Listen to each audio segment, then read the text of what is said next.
ચાંદી મોંઘું થયું છે એ વાત તો બધાને ખબર છે, પણ તેના કારણે બજારમાં જે મંદી આવી છે તે ભયંકર છે.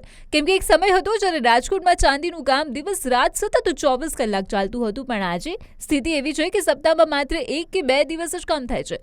આ ભાવ વધારાને કારણે ચાંદી ઉદ્યોગ સાથે સંકળાયેલા અંદાજે 2.5 લાખ લોકોની રોજગારી પર સીધી અસર પડી છે. જ્યાં રાજકોટમાં 1200થી વધુ ચાંદીના યુનિટો કાર્યરત હતા, જ્યાં એક યુનિટમાં સરેરાશ 50થી વધુ કારીગરો કામ કરતા હતા, અને આજે એ જ યુનિટોમાં માત્ર 3થી 4 લોકો કામ કરતા જોવા મળે છે.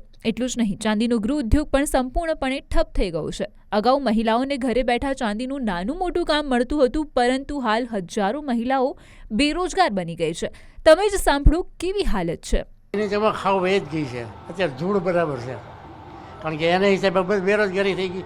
આ તમે જુઓ, અહીંયા 25 માણસો 27 માણસો કામ કરતા હતા, એની બદલે અત્યારે 4-5 માણસ. એને ધરાર કાંઈક રોજગારી દેવી ને એના માટે પણ ક્યાં સુધી દેવી?